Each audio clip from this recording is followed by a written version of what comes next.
Wasn't expecting that. Raising Arizona is a 1980s comedy directed by the Coen brothers, and we all know the Coen brothers, and Joel and Ethan Coen, expert directors, by the way, they really are. And in Raising Arizona, it stars Nicolas Cage, obviously, and Helen Hunter. There are a few others whose names I can't remember, like Chandler's boss that keeps smacking him in the arse. He's in it as well. But Raising Arizona is about Nicolas Cage and his wife, played by Helen Hunter. No,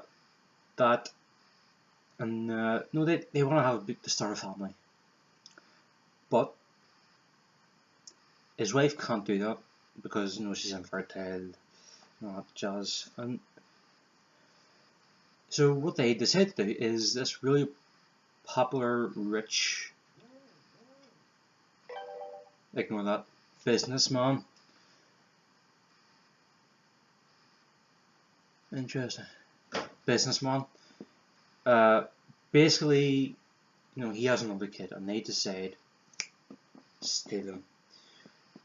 And yeah, so basically events unfold from there. John Goodman is also in it, I forgot about him. And events unfold from there, and they eventually come to, blah blah blah blah blah. I don't like to explain the plot in this much in this series. More of just off the cuff, whatever I want to say, kind of thing. And Raising Arizona is definitely a good film. I love it. Absolutely love the film. I adore it. The comedy is great. The drama is great. Nicolas Cage is great. And if you're one of those people who don't think that Nicolas Cage is diverse and he can only do the one thing over and over again, watch this film, because his comedic roles are brilliant. And he's not crazy in the film.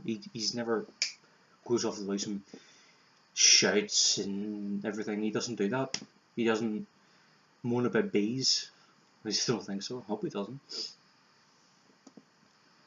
And that's one of the things that people often overlook about Nicolas Cage. They often see the more popular films he's in, and then they assume that that's what he's like as his entire career, which is not true. That's only what he's like for most of his career. A lot of his films include him just going crazy, or even having small moments of him going crazy. But he is actually more of an actor than just a crazy. He can do crazy well. We all know that. He's a very persuasive crazy person, but he can really nail down that comedy and action drama kind of lead role, which he was in this. Everything he done was pretty much amazing in terms of acting. You couldn't watch that and just go, he's a bad actor. You wouldn't know it. And the thing is, you wouldn't even know. I mean, yes, technically you would, but you wouldn't really know it's Nicolas Cage. You really believe that it's that character. His name, I believe, is H. McDonough or H.W. McDonough, something like that. And it's one of those films that is good. It generally is a good film, mainly because it is a Coen brothers who directed. Of course, they are master directors, and they can almost get pretty much anything out of their cast. And the fact that the plot, it's simple. It's a simple plot, but it's well executed. Yeah, everything about it is great. The comedy, I've said it a million times, just over and over again. The comedy's great. It really is. The script's great.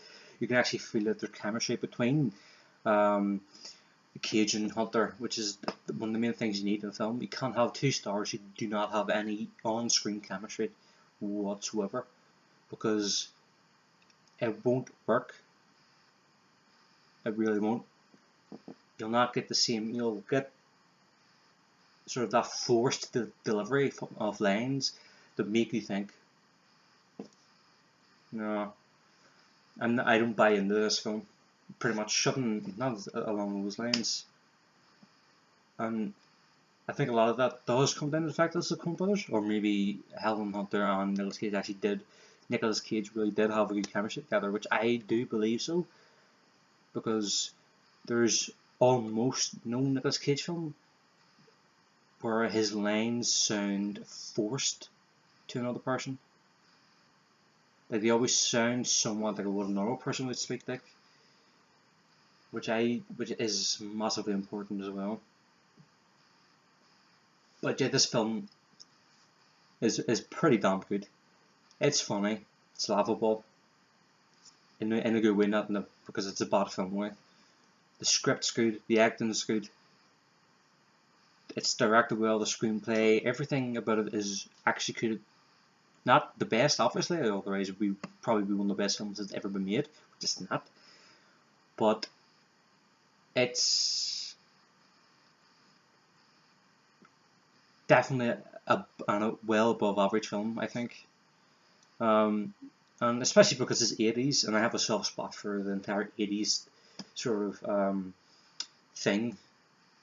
Music, films, everything. It's a bit of a soft spot for me because it's always cheesy. The 80s were a cheesy decade. I wasn't even alive back then. I was born 17 years after the 1980s, so yeah. But yeah, it's a fantastic film. Watch it. I do tell you to watch it because I do believe that you will actually have fun because it's not the typical Nicolas Cage performance.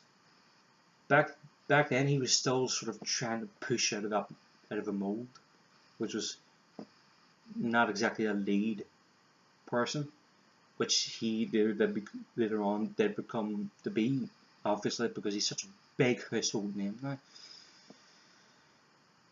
But yeah, Raising Arizona, watch it. Best at most 2 hours of your life you'll ever watch. No, that's a lie. It's not. But it's good. You'll not regret it. You will enjoy the film. Thoroughly good. Even if you want to watch it as a popcorn flick, it's good. Something to waste your day on. It's good. It's all good. It's a good film. Watch it. And Nicolas Cage is genius in it. So that was part 2, episode 2 of the first season of Nick Cagery. All of these will be going on the playlist in several seasons, or series, whatever you want to call it. So there's no need to worry about if you want to watch it in chronological order. It wouldn't make a difference if you watch it backwards or forwards or start in the middle and fart about. It doesn't make a difference whatsoever, so you can watch it at any point. But yeah, Raising Arizona, watch it. It's great. It's fun. And that's enough for me. So, till the next time with Nick Cagery.